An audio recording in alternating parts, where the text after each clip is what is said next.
Hi, Issi and Remi. Welcome to the studio and welcome to C.R.K.TV. Thanks for having us. By way of introduction, Issi and Remi are both sessional lecturers at Sydney College of the Arts, which is part of the University of Sydney, as well as being co-founders and partners in the Darkroom Social. So thank you very much for coming on today, guys.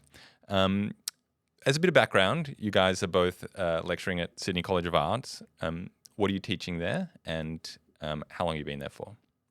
Yeah, so we both teach into photo media and teach the analogue photography electives.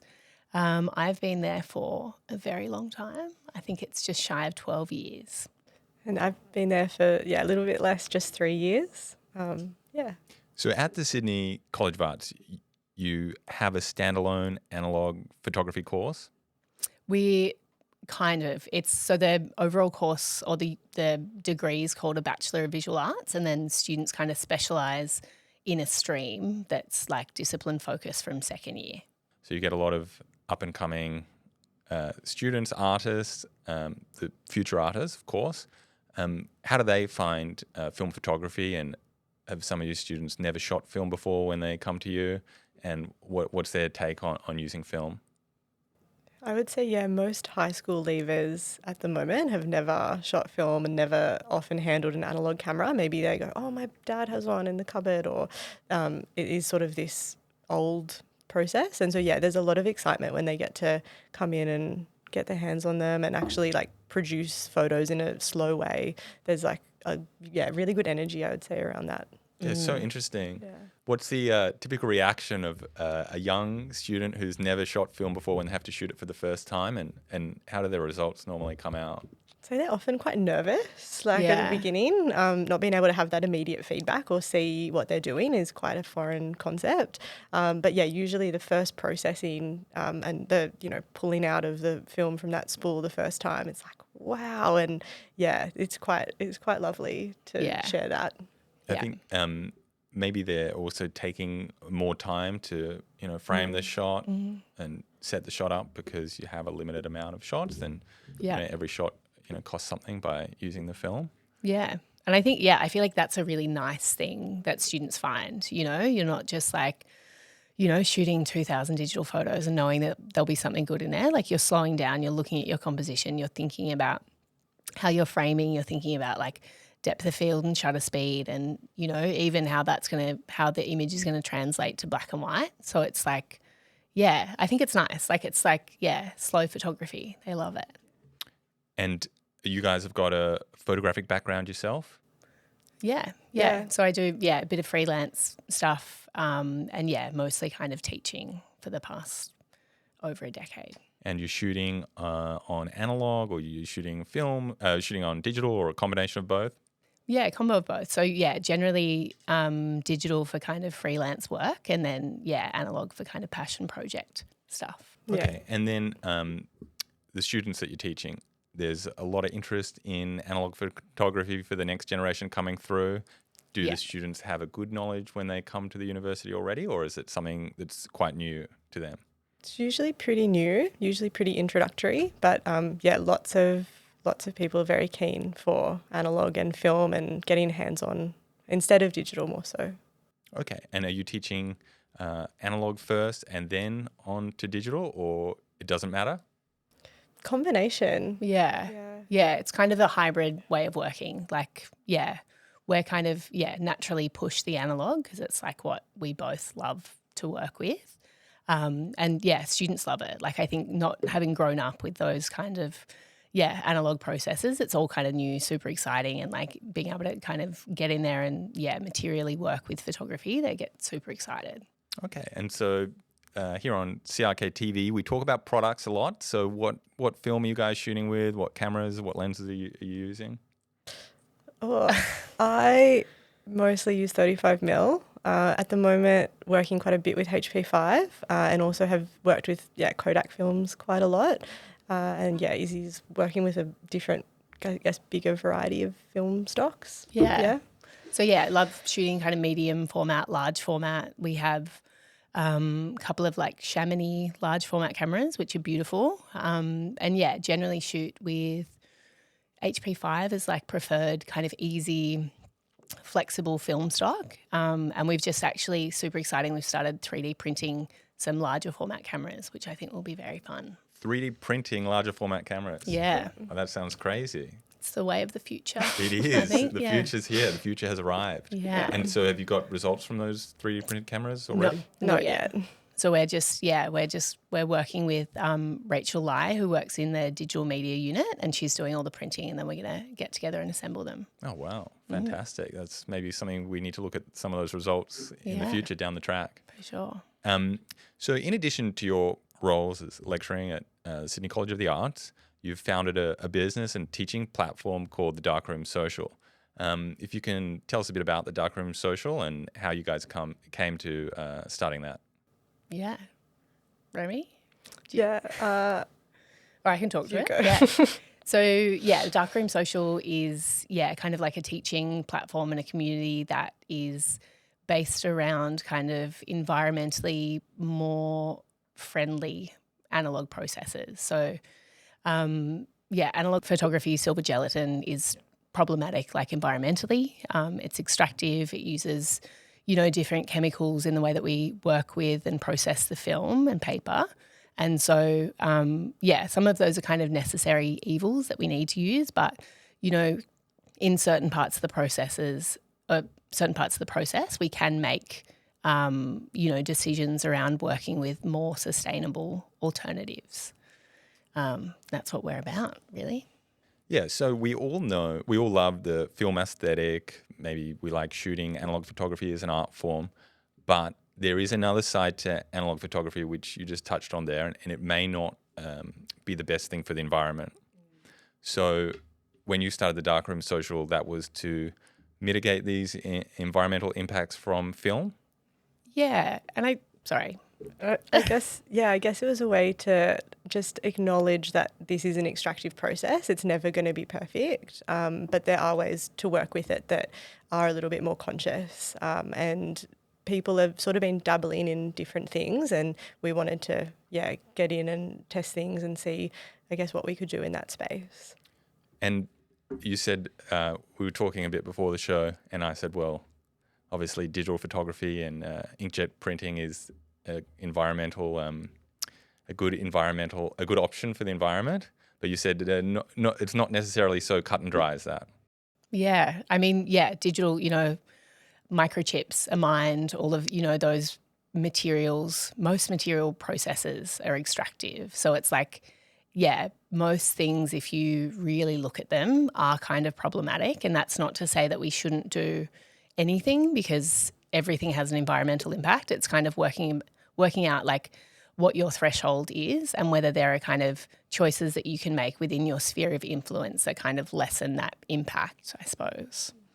Yeah, very well put. And it's about controlling what's in your own sphere. Yeah.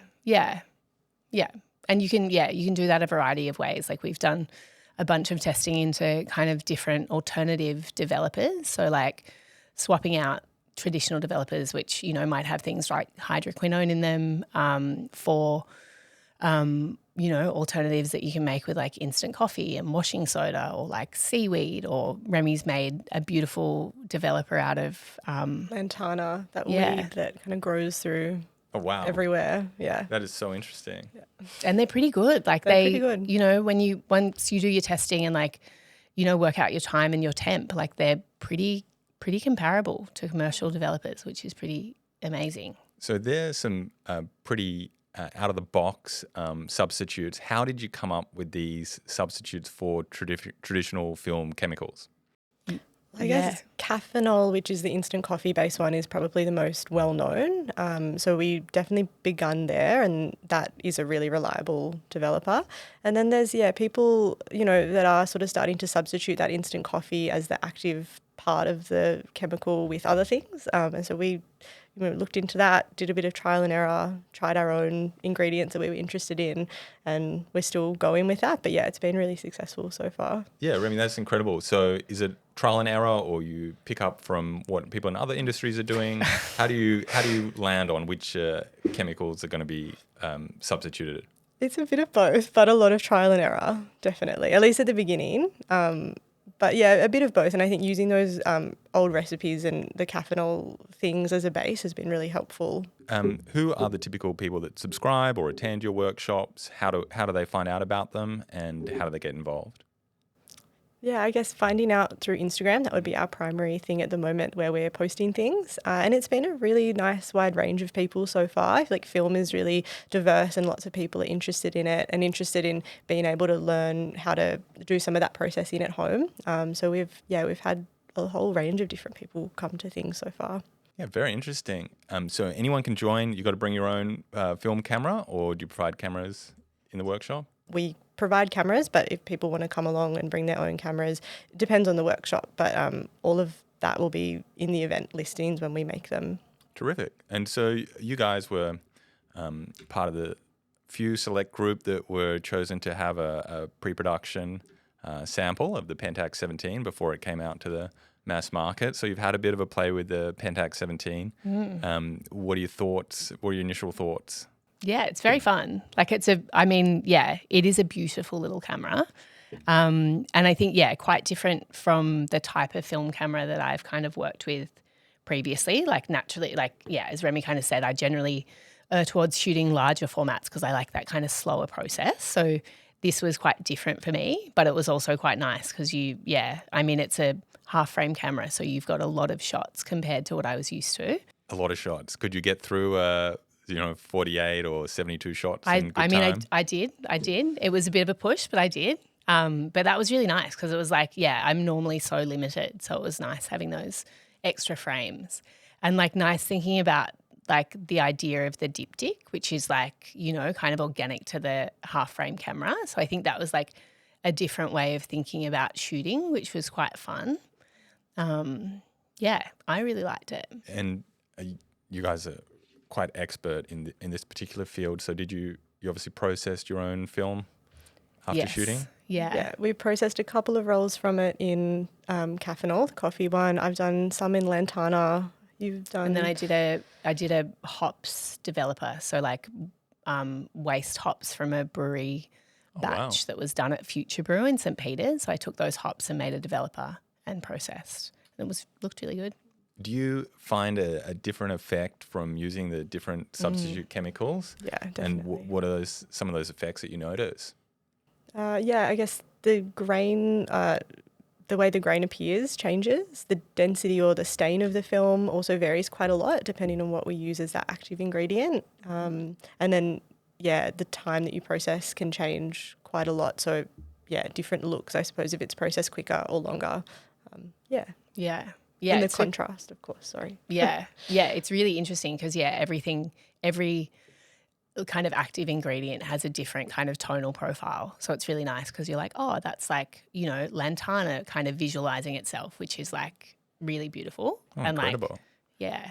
And is the brewery happy to give you their waste hops? Yeah. A lot of businesses are happy to give you their scraps, which is good for us. Absolutely. How does that go about? You just knock on the door and then ask them if they're interested? Yeah, Pretty they much. just look at you a bit weird and then give you a bucket of stuff. Yeah. Fantastic. And so you guys are typically based at the University of Sydney there in Camperdown? Yeah, and we also, predominantly run out of the back of Remi's car for our workshops. Because most of the stuff that we do is like, we're very focused on, kind of being nimble and like, working in the environment if we can, because it's like naturally our preferred space to be in. And most of the stuff that we do, we don't need a huge amount of infrastructure. And that's part of like what the Darkroom Social is about, is like you can do it anywhere. You don't need huge amounts of money. You don't need huge amounts of equipment. You just need your little Patterson change bag and your little Patterson tank, and you can essentially like do it anywhere. That's amazing. So when you say you can do it anywhere, you're not just talking about the shooting, but you're also talking about the developing of the film. Oh, yeah. Like we've processed on a jetty. We've processed, what are other fun little darkroom? Out in the bush. Yeah. You could take it anywhere. If you had a bit of water and a way to like take those chemicals that you use out with you, then. And how do you go about restricting the light while you're doing the processing? A change bag. So just loading the film, in the tank in a change bag, and then as long as you've got that, you can take it anywhere. With the Darkroom Social, you're limited, or not limited, but you're focusing on black and white photography. Yeah, like you can process color film with alternate developers, but it's not great, and it's different. Like, you get a different tonal profile with different active ingredients in black and white film, and with color you get color shifts, and it's just a bit too uncontrollable. And color film, like, there's too many variables, we feel, to get a good result. So like maybe in the future, if we could refine that process, like love to work with color, like color's gorgeous, but at the moment it's just not controllable enough for us, I think. So in your workshops, you have you put out an event, you have a meetup, and then you shoot particular subject matter, or you do a bit of free shooting. Yeah. It depends on the workshop. Sometimes there's a little photo walk where we will go in a particular area. Sometimes people will come with film that they've already shot if they're comfortable with that. So there's a range of events for different kinds of people. And one of the more recent events, what was the subject matter you were shooting? We did. So we did a little workshop at Alchemy Darkroom in St. Peter's. And so for that workshop, we did two. One of them was where people brought their own film, which is whatever they've shot. But the second workshop, we did a little kind of a photo walk around the streets of St. Peter's and like photograph some of the graffiti and the cool buildings and bits and bobs. And then we have a workshop coming up with manly spirits. And for that, we're doing a photo walk. We'll go on a photo walk around Brookvale. So that'll also be a bit industrial, graffiti, maybe street art stuff. And then we'll process in ingredients that they've given us from the gin distillation, and they're some of their waste products as well. Very interesting. Yeah. So what are some of the products you're getting from the gin that you're going to use in the processing? Yeah, so we've been doing quite a lot of testing, because distillation it wasn't obvious to me, but it's not obvious now. to me either. Yeah. I'm learning so much from this podcast. So a lot of the extraction, so we take materials and then we make an extract from those materials, and what we're doing is we're pulling out the polyphenolic compounds, but with something like a distillation process, that is an extraction process. So what we're left with at the end is not as powerful as if it was pre-distillation. So for the manly spirits one, we're doing it's predominantly angelica root, which is like they kind of have, really interesting kind of seasonal ingredients that they use. So it's going to be predominantly angelica root with some juniper berries and a bit of citrus. So it smells lovely. Oh, wow. Yeah. You guys have such a detailed knowledge of film processing. Do you have a chemistry background?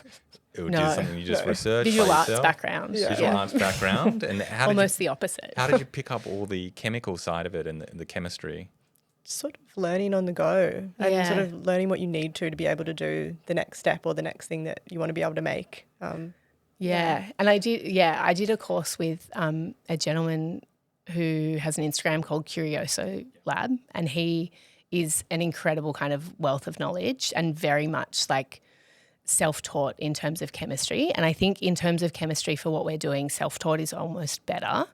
And there have been some colleagues at Sydney Uni that have been super generous with their skill set, and they have much more of a kind of comprehensive chemical understanding of what's going on. But because it's kind of like, almost like punk chemistry, it's kind of better to not know. You just kind of do experiments, and if they work, then you're like, okay, that's a thing that works. Let's tweak that. Fantastic. Self-taught. I like it. Yeah. And where are you looking to take the Darkroom Social in the future? Well, yeah. I mean, plan for the moment is to keep doing workshops. We want to make them as kind of accessible, like accessibility is a big thing for us. So we're going to, try and do some online workshops to reach people that can't come to us in person in Sydney. Just continue kind of researching and, developing recipes and approaches and different ways of doing things. And hopefully, fingers crossed, doing some workshops in high schools, because we're both very passionate about wanting to get, get at those new users of photography and kind of opening them up to the fact that they can work with analogue. B, their school doesn't need to have a darkroom, doesn't really need to have much infrastructure. They don't need to have, heaps of money. Like they can do all of these things in a remote, cheap way, because, they're the next generation of analogue users, and we want to make sure that it's not inaccessible for them. So Pentax have just launched the new film camera. This is the first film camera to be produced by a major camera manufacturer in 20 years. Very exciting. So it's exciting, and it shows that there is a future for film, and maybe even when film is growing. So what's your take on the future of the analog market and the future of film photography? I mean, I hope, busy, I think. There's definitely, the younger generation are super interested, because it is a novelty, but it's also like a bit of an antidote to time spent online in that kind of digital third space. So I think, getting hands-on with something that is semi-challenging mechanically, I think is also nice. Like, it doesn't have the ease of digital, and I think we enjoy that labour. Absolutely. And super exciting that this camera's come out, and I feel like it bodes well for the future of film. And in terms of black and white film, as I said, we like to talk product on the show. So what type of film are you guys using, and what are some of the scenarios where you use one type of film and another type of film? I would say we're mostly using HP5 at the moment for all of the teaching based stuff. And it seems to lend itself really well to those alternative developers, and not be like an outlier. So that's really what we're using to teach with. And that's been our most reliable film stock, because we're doing so many like random experimental dev things, and it's really HP5 perseveres through all of those chemical HP5. torches. Yeah. We can tell that's a favourite. And in terms of the cameras that you're using, what analog cameras have you been using, and how have you gone about sourcing analog cameras when there wasn't anything available other than from the secondhand market? Yeah, good question. I mean, with a lot of difficulty. We've kind of, like for the union personally, like it's been a lot of like eBay, a little bit of Facebook Marketplace, occasionally Sydney Camera Market, and just, a lot of trial and error, like early days buying a lot of cameras that, weren't as good as they could be, and then learning from those mistakes. And And from your students at the Sydney College of Arts, and from your subscribers to the Darkroom Social, do you think there is an appetite in the market for a new film camera, a brand new produced film camera that's backed by a manufacturer's warranty? Huge. Yeah, definitely. I feel like, such a relief for new users to know that there's a camera that they can buy that is reliable, transparent, works well, that there's somebody that, can troubleshoot with them if there's things that go wrong. And it's like, with a lot of old camera equipment, it's like very specific skill set that can kind of troubleshoot what's going on. Whereas like this little camera, you can read the manual. There's like so many reviews out there, so much troubleshooting. So I feel like that's, super exciting. And when you're running the workshops at the Darkroom Social, are you teaching a lot of photographic skills during the workshop? Depends on the workshop. Yeah, if it's an introductory one and people have never handled a camera before, then that is definitely a place where we would be teaching things from scratch, basic, manual camera often handling and shooting. So it can go right back to the beginning, depends on the workshop. And do the workshops always involve film development at the end of it? You're always encouraging people to self-develop? Yeah, at this stage they all have. I think that's a big part of what we're interested in, and having that DIY aspect to it. So they probably will all have that element. And the results come out pretty satisfactorily? So far, so good. So far, yeah. I mean, we're pretty ruthless in terms of our testing. So it's like, neither of us would feel comfortable teaching something that we were like, may not work, but we can give it a red hot go. So we do, by the time we're like, delivering a workshop where we're, developing film with beer hops, we've really refined that recipe. So it's pretty reliable. Yeah, very, very interesting. And you're providing the chemicals during the workshop. Is there any much mixing that the participants have to do, or is it all pretty much ready to go? Well, yeah. I mean, we generally mix up from kind of stocks in terms like, for the workshops, part of what we do is teach you how to make your own developer. So we'll have kind of the base ingredients there, and we'll talk to you about, where you can find them, because a lot of the stuff, you can buy from the supermarket. And then, you'll kind of mix up your own developer. And when it comes to things like Fixer, we generally pre-mix them because we're just using like Ilford Rapid Fix. But certainly, our bent is that you can, after you come to a workshop, you can go home and do this with stuff that you've bought at the local IGA. So it's, very kind of hands-on and, And at the Sydney College of Arts, you have a darkroom there. Are you using just traditional chemicals in that darkroom? Yes, So, traditional kind of black and white chemistry in the black and white darkroom. And then, super exciting. We're literally builders are in the space making a colour RA4 darkroom. Fantastic. Yeah, very fun. So, super exciting because we haven't been able to print colour in the darkroom at Sydney College of the Arts for 20 years or something. And we've just, recently got in a, expensive, beautiful new processor. So students will be able to kind of get hands-on with colour darkroom paper, which is pretty fun. Investing more in analogue photography. Yeah, it's important. Oh, you were using some native Australian ingredients, is that right? Did I get that right? You were using some We recently went on a residency and we were collecting fallen gum leaves. We're pretty hesitant to start picking things from living trees, but I feel like if things have fallen, then we're keen to start making extractions from small batch things from bits like that. And what sort of ingredients are you taking from the fauna, the native fauna? Fallen. The fallen native fauna. Flora. Oh my gosh, that would be a different sort of developer. No. We're not making developers out of animals. No. So far, just the gum leaves. So and the bark. Yeah, and the bark. Okay. The bark. That's True, interesting. true. Yeah, Yes. bark's very active. Yeah.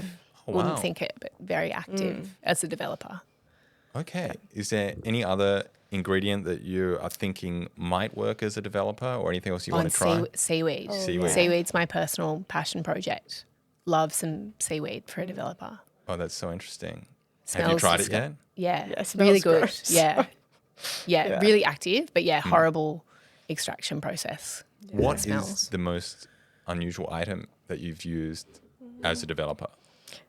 Oh, Maybe the beer hops. That's pretty weird. That as is a pretty thing. weird. Yeah.